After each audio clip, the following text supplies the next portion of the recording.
Сәлем достар, менің есім Қайырбек, мен химия пәні мұғалімімін. Бүгінгі біздің тақырып химиялық элементтер болады.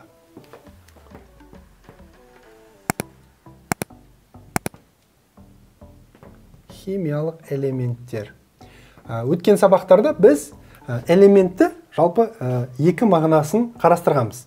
Элементтің бірінші мағынасы бұл жай ғана элемент.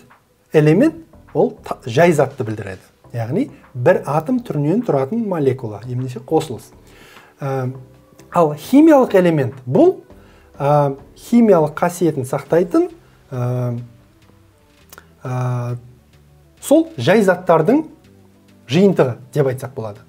Химиялық элементтер табиғатта жалпы адамзатқа 118-і белгілі химиялық элементтің, оның 94-і табиғатта кездеседі.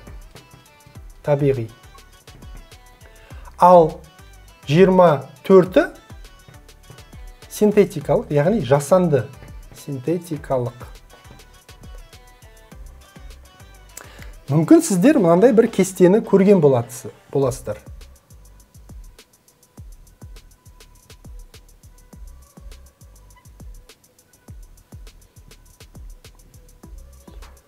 Осындай бір кесте. Бұл кестені біз химиялық элементтердің периодтық жүйе кестесі деп айтамыз. Осындай шамамен бір кесте. Бұл кесте не үшін бізге қажет? Осы кестеде барлық 118 элемент орналасқан.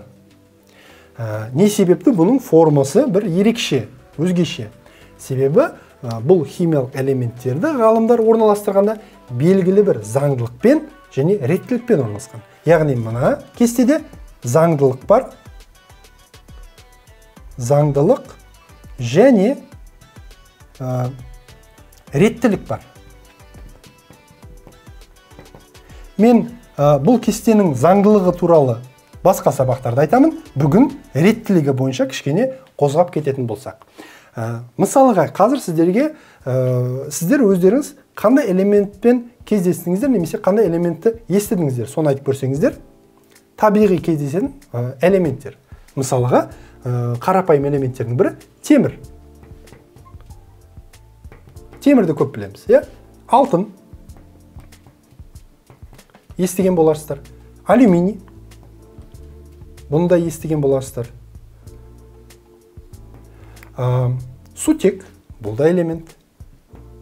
Судың құрамында кездесетін оттек, бұл да элемент. Біз тыныс аламыз. Азот деген элементпен. Көміртек, күміс, мыс, магний, кальций, фосфор, хлор, натрий деген сияқты элементтер бар. Олардың барлығы мынау кестенің ішінде белгілі бір заңдылық және реттілікпен орналасады. Енді реттілік не үшін керек? Мәселен, біз мынандай мысал келтірсек. Келесі жеміс, жидек, көкөністі бір реттілік бойынша орналастырайық. Қауын, шие, алма, өрік, орам жапырақ, капуста,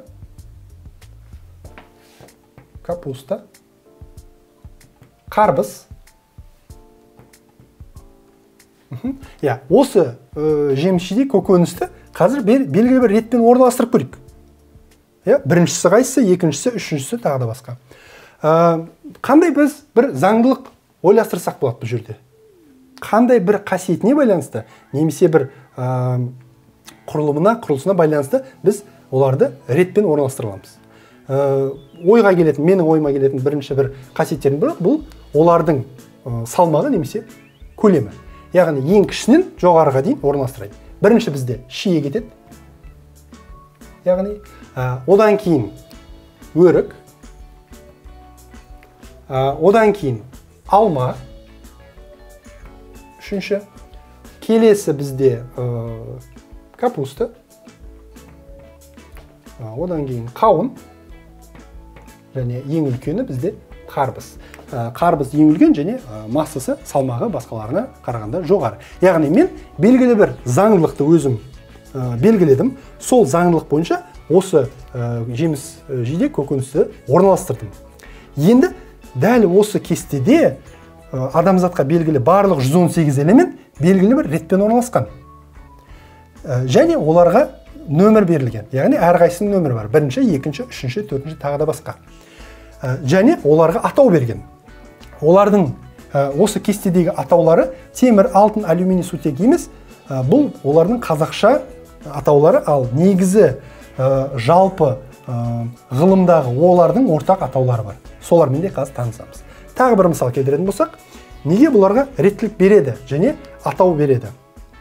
Мәселен, бұлардың атаулары темір, халықаралық атауы оның феррум. Алтын, аурум. Алюминий, алюминиум. Алюминиум. Сутек, хидрогениум. Хидрогениум. Оттек, оксигениум. Азот, нитрогениум.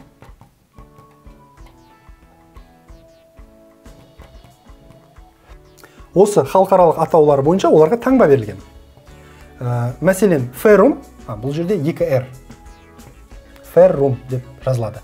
Бұл атауларды қысқаша олардың алғашқы әрпінен, немесе екі әрпінен алынған. Яғни феррумды FE деп белгілейді. Бұл таңбасы оның. Аурумды AU деп белгілейді. Алюминиумды AL деп белгілейді. Хидрогениумды H деп белгілейді. Оксигениумды O деп, нитрогениумды N деп. Яғни бұл жерде байқап отырсаңыздар, барлық осы атаулардың